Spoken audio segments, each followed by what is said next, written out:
propósitos devem ser feitos. Não propósitos de dieta, como muita gente faz, mas de jejum verdadeiro, que não se reduz ao alimento, mas um jejum que traz a bela indicação de situações, quem sabe, lícitas, que nós vamos abrir mão por causa desse momento. Por exemplo, que graça tem eu abrir mão de uma situação ilícita? É óbvio que eu tenho. Eu não posso matar, não posso roubar, não posso fazer mal para os outros, não posso xingar. Isso tem que ser o ano todo. É óbvio. Não vou falar palavrão na quaresma. Não tem que ficar xingando os outros. Isso não tem graça. O lance está em abrir mão de uma situação lícita, correta, alguma coisa que me dá prazer, que é bacana, que eu poderia consumir, por exemplo, só que no período da quaresma eu seguro a onda, vou devagar. Para quê? Porque isso vai me aproximando ainda mais daquele jejum, daquela realidade que Cristo experimentou no deserto. Ele tinha tudo. O demônio foi tentar Jesus, ofereceu tudo para ele, tudo que já era dele, inclusive. O demônio fala para Jesus: olha, eu te dou todos os reinos da terra, todo o poder, se você se prostrar, se você se render a mim. Jesus falou: mas isso já é meu, cara. Sai daqui, vaza, aparta-te de mim, Satanás. E ele vai embora, a tentação vai embora. É o mesmo esquema. Então, a proposta para um belo jejum quaresmal é exatamente abrirmos mão de alguma coisa que nos é permitido, mas que a gente, olha, deixa dissolver, falar. Vou abrir mão dessa coisa que tanto gosto, que tanto me faz bem, e quero me aproximar desse sacrifício redentor de Jesus durante a sua quaresma. Isso ajuda a fortificar a alma da gente. A gente não consegue nada na vida sem disciplina. Vi algumas pessoas aqui dizendo que moram em Volta Redonda, Resende, Barra Mansa. Tem algumas pessoas que me cumprimentaram. Lá no interior do estado do Rio, existe a AMAN, Academia Militar das Agulhas Negras. Quando você entra lá na AMAN, tem uma frase assim, maravilhosa, que todos os cadetes olham e ficam assim, impactados. Ide comandar, aprendei a obedecer. Ide comandar, aprender a obedecer.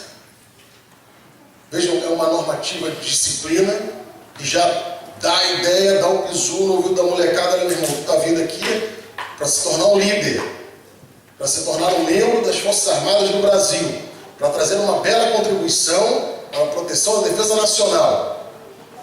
E se você quer comandar, você tem que ser obediente, apto de ouvir, escutar com atenção, ficar ligado, sintonizado com disciplina. E sem isso, a gente não consegue fazer nada na vida. A disciplina é fundamental para a gente poder encontrar tais motivações espirituais e até mesmo conquistar coisas. E aí, nesse sentido, a gente começa a olhar: poxa, quantas quaresmas eu já fiz na minha vida? Quantas vezes eu já jejuei e abri mão de coisas lícitas, coisas que eu podia fazer pelo benefício da minha família. Eu podia estar com grana, podia sair para zoar, podia fazer um monte de coisa, até não ia fazer falta, mas eu segurei a onda, porque quem sabe um dia meu filho pode precisar, minha esposa também pode querer alguma coisa. Você abre mão de um recurso, você abre mão de um prazer seu em função da família. Isso é disciplina. Isso mostra a pessoa que está focada, que está cheia de razões e que quer vencer, e vai vencer. E de comandar, aprender e obedecer. Quem sabe hoje esse ensinamento da Academia Militar também nos sirva para as nossas famílias e se integre muito bem a essa expectativa quaresmal. Quem sabe? Aprendendo a obedecer às normas, à razão, à consciência sacrária do homem. Aprendendo a obedecer até mesmo a Sagrada Escritura, por que não? Existem coisas tão maravilhosas dentro da Bíblia que podem ser seguidas e que devem ser seguidas. Escutar o conselho, obedecer o conselho, ou sementinhas que foram jogadas no nosso coração, que na época da nossa adolescência, da nossa juventude, a gente até relativizou. Conselhos de um pai, de um avô: olha, cuidado com fulano, cuidado com a amizade, cuidado com esse tipo de negócio, não te mete com essa pessoa, não anda com aquela. E você na juventude foi deixando, eu faço tal, o que sei da minha vida. E aí, o que acontece? A gente se dá mal, quase sempre. Mas aquela verdade, aquele conselho não se perde, não. E da mesma forma, com os anos, aquilo que a gente foi aconselhado, a gente passa a aconselhar os demais e fica profundamente irritado porque os outros não vão acompanhar o nosso conselho, não vão aceitar. É isso, é a vida, a gente também não aceitou muitos. A melhor coisa que tem é a gente aprender com a vida mesmo. Errando. Seria muito bom se pudéssemos nos antecipar e aprendermos, quem sabe, a partir dos conselhos e dos ensinamentos que já estão pré-estabelecidos. Que basta a gente ter um pouquinho de tranquilidade e a gente vai observar. Hoje é tempo da gente poder olhar para essa mensagem quaresmal, para uma mensagem de abstinência, e dizer: Senhor, que esse ano seja diferente. Que a minha casa, que meu coração, os meus amigos entrem na lógica da disciplina. A vida não pode ser experimentada ou esbanjada. Que eu não me perca nos supérfluos. Que eu não exagere. É muito comum a gente ver pessoas criando endividamento, contando, às vezes, no caso do Brasil, no 13º salário, que nem chegou, o cara já está fazendo dívida pensando num outro salário que não chegou, e vai indo, daqui a pouco está com medo de enfrentar a dívida, fica até com medo de puxar o saldo, porque está apavorado, se enrolou todo. Dar um passo maior do que a perna pode alcançar, enrola a gente. Isso é coisa de gente indisciplinada, que se perde nos seus vislumbres e nas suas vaidades. Hoje, o despertar quaresmal deve passar por isso. Uma consciência equilibrada. Uma consciência que Jesus apresentou no alto da montanha para vencer as tentações. Para vencer tudo aquilo que foi proposta de Satanás para ele. Só que, na verdade, tudo já era dele. Tudo era de Jesus. Vejam, temos tantas coisas. Já conquistamos tanto. E hoje a nossa busca espiritual é exatamente para poder consolidar tais conquistas. Estamos aqui, vivos. Acordamos mais uma manhã. Eu já tive dificuldade para acordar, o padre bateu várias vezes na minha porta. Né? Então a gente acordou, estou vivo, cara. Por que eu estou vivo hoje? Para quê? Alguma coisa Deus quer, não é à toa. Cada dia que eu acordo é porque tem um sentido, tem um significado. Nada acontece por acaso, nada. E lança, o acaso vai me proteger enquanto eu andar distraído bobagem. O acaso já foi destruído por São Tomás de Aquino na Idade Média. Ele afirmou que o acaso não existe. O que existe é a providência. A providência de Deus é que existe. O acaso cria ilusões. Se eu me coloco diante do acaso, o acaso aqui não é uma palavra tola, abstrata, não. É um conceito filosófico. O acaso não guia nada, porque do acaso não emana nada. Só ilusão. E se eu me entrego ao acaso, significa que estou sem sentido e sem perspectivas, sem metas.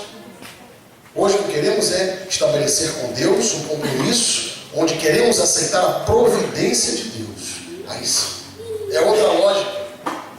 Da onde eu jamais podia esperar uma solução, a solução chega. É Deus agindo, não foi o acaso. Então, por acaso, não mais por acaso, agora pela providência de Deus, conquistei tal coisa. Até mesmo as nossas palavras, a nossa linguagem começa a ser refletida. O acaso não faz nada por mim. Quem faz é Deus. E se até então não tinha pensado sobre o acaso, que eu passe a observar que tantas coisas eu entrego ao acaso Só que, por acaso, nada pode influir sobre a minha existência. Hoje, pensando exatamente sobre o que São Tomás de Aquino falou, que a providência de Deus é aquilo que existe de mais concreto, e é mais concreto que o acaso, e ainda que eu não tenha fé, a providência de Deus vai dar os seus sinais para que eu desperte, que hoje eu compreenda que Deus tudo pode me proporcionar. Porém, eu tenho que ser disciplinado, eu tenho que aprender a obedecer às regras. É fundamental. Tenho certeza que se a gente se meter nesses novos paradigmas de reflexão, a gente pode aí, deslanchar na quaresma. E vocês vão ter frutos espirituais maravilhosos. Vão ser 40 dias onde você vai experimentar a cada missa que você for, no primeiro domingo da quaresma, no segundo, no terceiro, no quarto, uma liturgia que vai falar sempre mais para você. E aí no tempo da quaresma você não vai à missa só para ficar sentado lá olhando o padre falar. Você vai saber que aquilo tem um plano de fundo, que aquilo que está sendo celebrado tem uma razão de ser. E aí você vai se renovar. E se falhar em algum propósito que você fizer, você está ali pronto para se confessar. Você vai ali, que é o tema daqui a pouco da nossa outra palestra. Importante a gente se deixar guiar por esse compromisso, por essa realidade quaresmal. E entender que cada ano, pelo ciclo litúrgico, Deus nos dá uma nova oportunidade de renovarmos essa consciência de disciplina na vida. Disciplina. A gente só junta dinheiro se a gente tem disciplina. Porque a disciplina é um desdobramento fundamental do trabalho. Porque eu posso ser um grande trabalhador, mas uma pessoa indisciplinada significa igual a pessoa irresponsável. Não basta ter energia e vigor para o trabalho. A disciplina complementa tal virtude. Aí a coisa vai. E vai bem. É só a gente ficar ligado. Isso não significa que a disciplina, por exemplo, ligada à vida econômica, por exemplo, ela vai me tornar uma pessoa avarenta. Uma pessoa, como a gente fala de vaca, o cara atravessa a Baía de Guanabara, no Rio de Janeiro, com um sorrisal na mão e não derrete, né? O cara é sufino, né? Mesquinho, pode. E a mulher às vezes sofre, né? Tem que pegar e esperar o marido dormir para ir lá no bolso para tirar um trocado, né? Um desespero, né? Porque o cara está controlando tudo. É assim. O significa isso. A gente tem que ter disciplina. Olha, e com disciplina, e agora sabendo que através da disciplina a providência de Deus acontece, a gente não fica abandonado, a coisa até aumenta, né? Porque a disciplina é um dom, a gente vai modificar a nossa cabeça, o nosso pensamento e apostar nisso. Pode, na boa, sem medo, sem medo. Se a gente já tem, vai ter muito mais. A providência é assim. A mesquinhez e a avareza é um pecado capital. E daqui a pouquinho também vamos meditar. Meus amigos, olhemos para a mensagem quaresmal e deixemos-nos iluminar por essa bela proposta de nosso Senhor Jesus Cristo. Com Ele, ir para o deserto. Um dos dias de celebração da quaresma, no final da quaresma, a gente vai encontrar a Semana Santa. Semana Santa é tempo, é ápice dessa nossa entrega, de dizer a Deus: Senhor, eu quero experimentar cada momento, Santa Ceia, né, quinta-feira, missa de quinta-feira, de sexta. Imagina vocês numa igreja linda dessa, vocês têm aqui uma Semana Santa, aquela via sacra maravilhosa, toda sexta-feira rezar a via sacra, né, Padre? Uma coisa maravilhosa.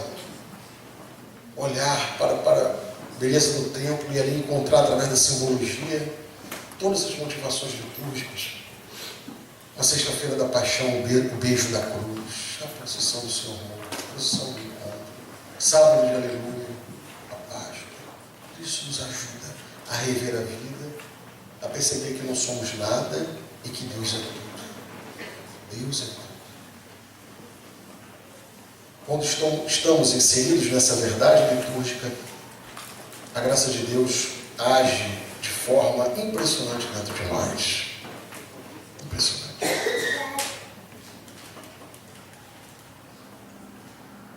Quero recordar uma quaresma, uma Semana Santa.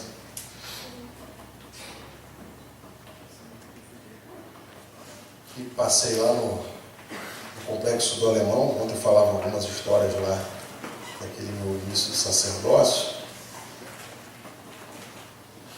E foi algo realmente que me chamou muita atenção, porque você fazer uma procissão do Senhor Morto em meio às vielas de uma comunidade é um negócio complicado.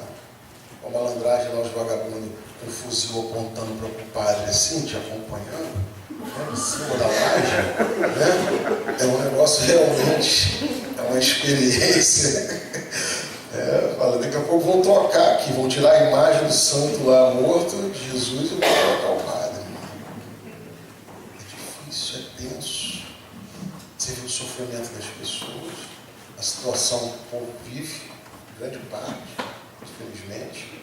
O processo de favelização gigante, por exemplo, no Rio de Janeiro, o crescimento desordenado, a ausência do Estado, agora começou o processo de pacificação. E a mulher, eu pregava, a mulher dizia, padre, minha quaresma é o ano todo, minha Semana Santa é o ano todo. Isso daqui é um horror. E a gente sem nada a poder fazer, a gente tem que fazer um discurso falando de vitória da Páscoa. E aí? A pessoa olha para um lado, olha para o outro. Uma coisa eu falo para vocês, da perspectiva da providência, que todo mundo correndo atrás, de alguma forma, já estão vencendo, já estão desenvolvendo a vida. Outra coisa é uma pessoa numa situação de miséria vendo isso. O que ela vai se agarrar? E aí? O teu discurso tem que reelaborar, ou Deus tem que começar a fazer alguma coisa ali para a pessoa acreditar. Porque se você não está envolvido dentro dessa providência, você olha para um lado e olha para o outro, só tem tragédia, só miséria, só derrota, a pessoa vai dizer, olha, então não aconteceu a Páscoa aqui. A ressurreição de Cristo não está acontecendo, a providência não está aqui não, padre. Vai culpar quem? Quem é o culpado dos males sociais? Quem é responsável por essa tragédia? Quem é responsável pela corrupção? Pelas milícias, pelo tráfico, pelas desordens? Quem é o culpado? Para isso, a Igreja Católica no Brasil cria todo ano, na quaresma, uma campanha, que não é uma campanha publicitária, um mote publicitário, mas é a famosa campanha da fraternidade. Todo mundo já ouviu falar? Todo mundo já ouviu falar da campanha da fraternidade alguma vez na vida. Então, por que existe essa campanha exatamente no tempo da quaresma? Porque nos ajuda a fazer uma leitura social, ou dos males sociais, interpretando tudo isso à luz da quaresma, para que seja gerada a esperança no coração do povo. E cai muito bem tal campanha. Por exemplo, o problema da água, que hoje está todo mundo aí desesperado, mais de 10 anos atrás já foi tema no Brasil. A igreja fez um grande estudo, mostrando que vai ter problema com a água. Vamos ter uma crise hídrica no Brasil. Vamos economizar. E a igreja fica nos 40 dias da quaresma, bilhando a galera, em todas as missas do país. Onde você for, está se falando da campanha da fraternidade. Ah, mas é uma campanha, às vezes, um pouco de esquerda, não interessa, mas são temas importantes para a nossa convivência e para a nossa sobrevivência. Como será a nossa quaresma? Qual será o nosso compromisso social? O que vamos fazer em âmbito mais plural, não somente dentro do relacionamento familiar, mas de que forma vamos experimentar a quaresma na comunidade paroquial? De que forma? Tal inspiração certamente cairá no coração do nosso Padre, que irá nos orientar, sem dúvida nenhuma, para essas motivações quaresmais. Porém, cada um hoje já comece a rezar e a pensar: como será a minha quaresma extra-residência? No trabalho, por exemplo, como vou experimentar a minha quaresma? Sendo mais paciente com as pessoas, procurando dar oportunidade para tantos outros, respeitando, me renovando na minha capacidade de compreender até mesmo a morosidade alheia, a deficiência alheia. Nem todo mundo tem a velocidade do raciocínio que a gente tem. Nem todo mundo pega as coisas com a facilidade que um dia talvez a gente tenha pego. E aí? Tem que ir. A gente vai mudar. O tempo da quaresma para isso também. Hoje, a nossa reflexão quaresmal, de preparação para a quaresma, passa por aí. Além do jejum, nós temos também a importância da participação em cada um dos domingos da quaresma, aos domingos, quem puder ir à missa todos os dias, melhor ainda.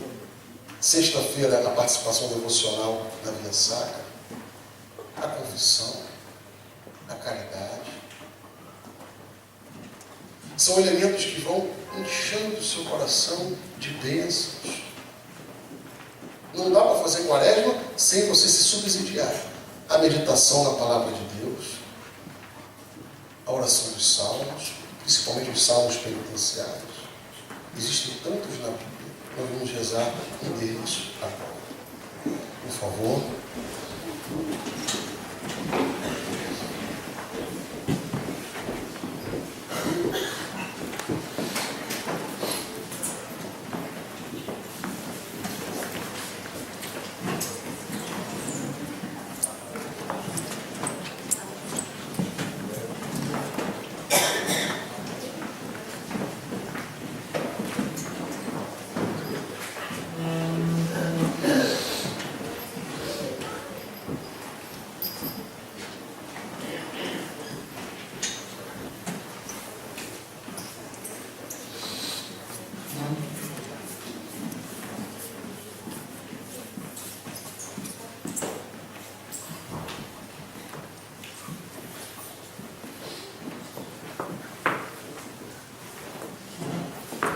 Vamos rezar o Salmo Felicidade do Perdão, que é o 31, mais otimista. 31.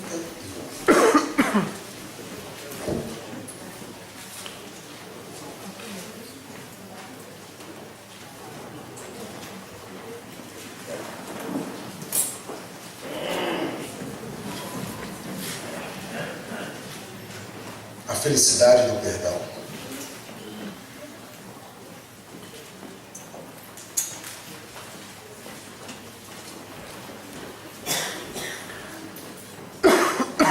Vamos juntos? Feliz aquele cuja iniquidade foi perdoada, cujo pecado foi absolvido.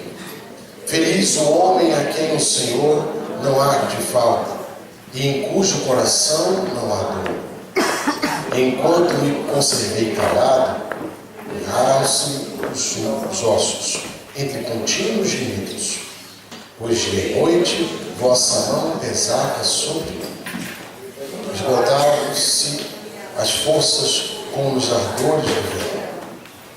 Então eu vos confessei o meu pecado, e não mais dissimulei a minha culpa. Disse, sim, vou confessar ao Senhor a minha iniquidade, e vós perdoastes a pena do meu pecado. Assim também todo fiel recorrerá a vós no momento da necessidade. Quando transbordarem muitas águas, elas não chegarão até ele. Vós sois meu asilo, das angústias me perseguireis, e me vivoreis na alegria de minha salvação. Vou te ensinar, dizeis, vou te mostrar o caminho que deves seguir. Vou te instruir, fitando em ti os meus olhos. Não queira ser sem inteligência como o cavalo, como o mar, que só o freio e a rédea submetem seus ímpetos. De outro modo, não se chegam a ti. São muitos os sofrimentos do ímpio, mas quem espera no Senhor Sua misericórdia o envolve. Ó justos, alegrai-vos e regozijai-vos no Senhor. Exultai todos vós, retos de coração. Glória ao Pai, ao Filho e ao Espírito Santo, como era no princípio, agora sempre. Amém. Olha aí, como é bom ser perdoado. É isso que a gente quer experimentar na Quaresma. Se você não se confessou no Natal, está aí outro momento bonito para a gente poder procurar o sacramento da confissão e renovar o espírito, renovar o clima interior. Pensemos sobre tais realidades da obediência, da disciplina, e certamente a nossa Quaresma será muito mais interessante, será muito mais desenvolvida. E em Deus vamos conseguir a vitória sobre o pecado. Amém.